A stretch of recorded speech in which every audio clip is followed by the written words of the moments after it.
मां के पैर छूकर बलराम घर से निकल गया। ये 5 जून 2015 की बात है। इंटरव्यू देने के बाद वह शाम के 7-7:30 बजे घर लौटा तो सोनिया रात का खाना बना रही थी। बैग रखकर बलराम मां के कमरे में पहुंचा तो वहां मां नहीं थी। बाहर आकर उसने बहन से मां के बारे में पूछा तो उसने कहा, शाम को कीर्तन करने की बात कहकर गई थी, पर अभी तक लौटी नहीं है। बलराम को पता था कि मां अक्सर कीर्तन पर जाती थी तो देर रात को लौटती थी। पिताजी के घर छोड़कर जाने के बाद मां ने खुद को भजन कीर्तन में लगा लिया था। मां की चिंता छोड़कर उसने हाथ मुंह धोया तो बहन ने उसके लिए खाना परोस दिया। खाना खाकर बलराम अपने कमरे में आराम करने चला गया। दिन भर का थका होने के कारण लेटते ही उसे नींद आ गई। रात के लगभग 1 बजे उसकी आंख खुली तो उठकर वो मां के कमरे में गया। मां वहां नहीं थी। समय देखा, रात के 1:15 बज रहे थे। वो बड़बड़ाया, मां अभी तक नहीं आई? बलराम को चिंता हुई। उसके मन में बुरे विचार आने लगे। उसकी चिंता ये थी कि पिताजी की तरह कहीं मां भी तो उसे छोड़कर नहीं चली गई। पंजाब के जिला खन्ना के थाना जुल्का का एक गांव है मलकपुर कंबोआ। इसी गांव में लाल सिंह अपने परिवार के साथ रहता था। उसके परिवार में पत्नी शकुंतला के अलावा 2 बेटे और 1 बेटी थी। बड़ा बेटा सोहनलाल खेती करने के अलावा दूसरे राज्यों में जाकर कंबाइन मशीन से फसल काटने का काम करता था। उससे छोटी सोनिया थी, जो 10वीं तक पढ़ाई करके अब घर में रहती थी। सबसे छोटा बलराम 12वीं पास करके नौकरी की तलाश में था। लाल सिंह के पास जो जमीन थी, उसी में मेहनत करके जैसे तैसे तीनों बच्चों को पाला पोसा और पढ़ाया लिखाया था। बड़ा बेटा सोहन काम करने लगा तो उन्हें थोड़ी राहत मिली। अचानक न जाने ऐसा क्या हुआ कि लाल सिंह के ऊपर काफी कर्ज हो गया, जिसकी वजह से उन्हें अपनी कुछ जमीन बेचनी पड़ी। बलराम ने बड़े भाई सोहन को भी फोन करके मां के गायब होने की बात बता दी। उस समय वह मध्य प्रदेश में कंबाइन मशीन लेकर फसल की कटाई कर रहा था। छोटे भाई को सांत्वना देकर उसने कहा कि वह तुरंत आ रहा है। अगले दिन दोपहर बाद सोहन घर पहुंचा तो कुछ रिश्तेदार एवं गांव वालों के साथ थाना जुल्का जाकर मां की गुमशुदगी दर्ज करा दी। शकुंतला का फोटो लेकर पुलिस ने इश्तेहार शोरेगोगा छपवाकर सभी थानों, बस अड्डों, रेलवे स्टेशनों तथा प्रमुख स्थानों पर लगवा दिए। साथ ही वायरलेस द्वारा उसका हुलिया भी प्रसारित करवा दिया। दिन, सप्ताह, महीने बीतने लगे। शकुंतला का कुछ पता नहीं चला। धीरे धीरे साल बीत गया।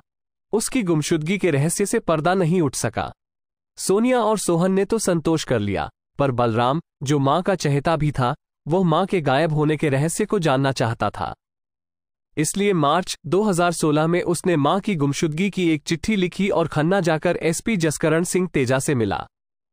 उनसे उसने हाथ जोड़ कहा, सर, मेरी मां को ढूंढवा दीजिए। जसकरण सिंह तेजा ने बलराम के निवेदन को गंभीरता से लिया और डीएसपी हरविंदर सिंह विर्क और डीएसपी हरवंत कौर को बलराम द्वारा दी गई चिट्ठी देकर सख्त आदेश दिया कि जल्द से जल्द वे इस मामले का खुलासा करें। हरविंदर सिंह और हरवंत कौर ने शकुंतला का पता लगाने के लिए थाना जुल्का के थाना प्रभारी इंस्पेक्टर रणवीर सिंह को नियुक्त किया।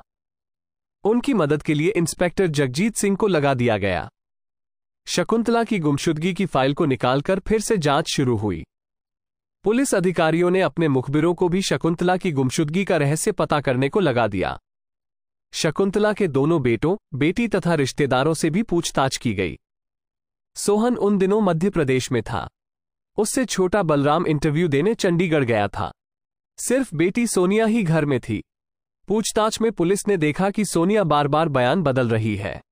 रणवीर सिंह ने यह बात डीएसपी हरवंत कौर को बताई तो उन्होंने कहा कि वह अपने मुखबिर सोनिया पर नजर रखने के लिए लगा दें, साथ ही उसके बारे में पता करें। मुखबिरों से पुलिस को पता चला कि सोनिया के गांव के ही कुलविंदर से प्रेम संबंध थे। जब से पुलिस दोबारा इस मामले की जांच कर रही है, तब से वह काफी बेचैन और परेशान रहती है। अक्सर वो गांव से बाहर खेतों में कुलविंदर से सलाह मशविरा करती दिखाई देती है। रणवीर सिंह और जगजीत सिंह ने समय न गंवाते हुए एएसआई सुरजीत सिंह से कहा कि वह शकुंतला के घर जाकर उसके बेटों सोहन, बलराम और बेटी सोनिया तथा नजदीकी रिश्तेदारों को थाने ले आए। अगर वे थाने आने की वजह पूछें तो उन्हें बता देना कि शकुंतला का पता चल गया है। सुरजीत सभी को थाने ले आए। जैसा रणवीर सिंह ने सोचा था वैसा ही था। सोनिया के चेहरे का रंग उड़ा हुआ था। उसके पैर कांप रहे थे। उन्होंने बड़े नाटकीय ढंग से कहा, सोहन सिंह, तुम्हारी मां का पता चल गया है। यह मेरे अलावा तुम्हारी बहन सोनिया को भी पता है कि तुम्हारी मां कहां है। इसलिए तुम उससे पूछ लो कि वह कहां है। वरना मैं तो तुम्हारी मां से तुम्हें मिलवा ही दूंगा। रणवीर की इस बात पर सोहन सिंह ने हैरानी से बहन की ओर देखा। वो खुद हैरानी से रणवीर सिंह को देख रही थी। उसका चेहरा एकदम सफेद पड़ा हुआ था, टांगे पहले से ज्यादा कांप रही थीं। सोहन सिंह ने जब उससे पूछा कि क्या वह जानती है कि मां कहाँ है, तो वह कांपती आवाज में बोली, नहीं भैया, मुझे नहीं पता कि मां कहाँ है। बताओ ना तुम्हारी मां कहाँ है। रणवीर सिंह ने डांट कर कहा तो सोनिया ने सिर झुका लिया। उसके दोनों भाई और साथ आए रिश्तेदार उसे हैरानी से देख रहे थे। उनकी समझ में नहीं आ रहा था कि जब सोनिया को मां के बारे में पता था तो उसने अब तक बताया क्यों नहीं। रणवीर सिंह ने जब दोबारा डांट कर पूछा तो उसने रोते हुए अपनी मां की लगभग 11 महीने की गुमशुदगी के रहस्य से पर्दा उठाते हुए कहा कि उसने अपने प्रेमी कुलविंदर के साथ मिलकर उसकी हत्या कर दी है। इसके बाद उसने शकुंतला की गुमशुदगी के पीछे की जो कहानी सुनाई वह इस प्रकार थी कि सोनिया और कुलविंदर कभी साथ साथ पढ़ा करते थे। 10वीं पास करके सोनिया ने पढ़ाई छोड़ दी तो दोनों अलग हो गए। सालों बाद युवा होने पर जब उनकी मुलाकात हुई तो बचपन की यादें ताज़ा हो उठीं। युवा होने पर उनके शरीरों में जो बदलाव आया था वह काफी आकर्षक था। दोनों ही खूबसूरत तो थे ही, कुलविंदर का कसरती बदन काफी लुभावना था, जिससे दोनों ही एक दूसरे के आकर्षण में बंधते गए। परिणामस्वरूप दोनों गांव के बाहर खेतों में मिलने लगे। जब इस बात की जानकारी शकुंतला को हुई तो वो परेशान हो उठी। उसने कुलविंदर को देखा था। वैसे तो उसमें कोई कमी नहीं थी, लेकिन वो नशा करता था।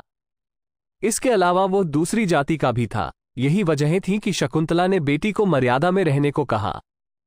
जबकि सोनिया पर तो कुलविंदर के प्यार का ऐसा नशा चढ़ा था कि उसने मां की एक नहीं सुनी, बल्कि वो खुश थी कि मां को उसके और कुलविंदर के प्यार के बारे में पता चल गया था। इसके बाद वो कुलविंदर को घर बुलाने लगी। अगर शकुंतला कुछ कहती तो वो कुलविंदर को लेकर अपने कमरे में चली जाती। गायब होने से 2 दिन पहले 3 जून 2015 को शकुंतला गांव में किसी के यहां गई थी। मां के जाते ही सोनिया ने कुलविंदर को बुला लिया था। जमीन बेचने के बाद लाल सिंह गुमसुम रहने लगे। वो ना किसी से बात करते थे और ना किसी मामले में दखलंदाजी करते थे। ऐसे में ही एक दिन वो बिना किसी को कुछ बताए घर से निकले तो लौट कर नहीं आए। ये 5 साल पहले की बात है। शकुंतला पति के इंतजार में दरवाजे की ओर टकटकी बांधे देखती रहती थी। उस दिन मां के कीर्तन से न लौटने पर बलराम चिंतित हो उठा। उसने बहन को जगाकर कहा। सोनिया घबरा कर उठी। उसने चिंतित होकर कहा, बल्लू, इस समय हम मां को ढूंढने कहां चलेंगे? बात सही भी थी। उस समय रात के 2 बज रहे थे। उतनी रात को वे कहां जाते? लेकिन मां के बारे में पता तो करना ही था। भाई बहन हिम्मत करके घर से बाहर निकले। पूरे गांव में सन्नाटा पसरा था, सिर्फ कुत्ते भौंक रहे थे। दोनों मंदिर तक गए। वहां घुप्पा अंधेरा था। गांव की हर गली में चक्कर लगाया कि शायद किसी के घर कथा कीर्तन हो रही हो, लेकिन गांव में ऐसा कुछ भी आयोजन नहीं था।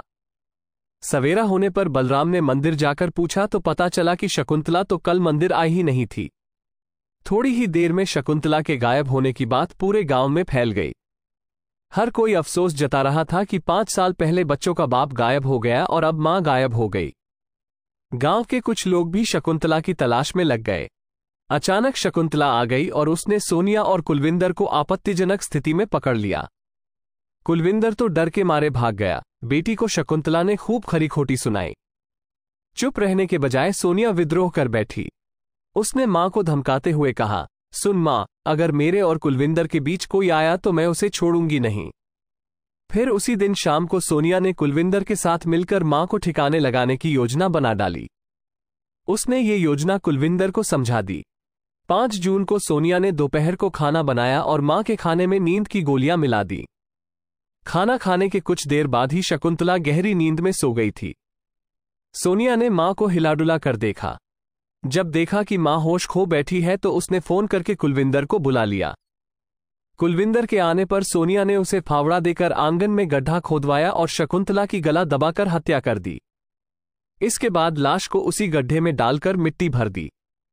ऊपर से गोबर का लेप लगा दिया ताकि किसी को संदेह न हो। सारे काम निपटाकर दोनों ने शकुंतला के कमरे में उसी के बिस्तर पर इच्छा पूरी की। इसके बाद क्या हुआ आप जान ही चुके हैं।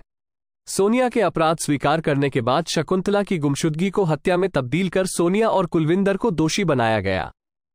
सोनिया की निशानदेही पर metropolitan magistrate Bahadur Singh, SP Jaskaran Singh Teja, DSP और गांव के सरपंच की मौजूदगी में आंगन में गड्ढा खोदकर शकुंतला की लाश बरामद की गई, जो कंकाल बन चुकी थी।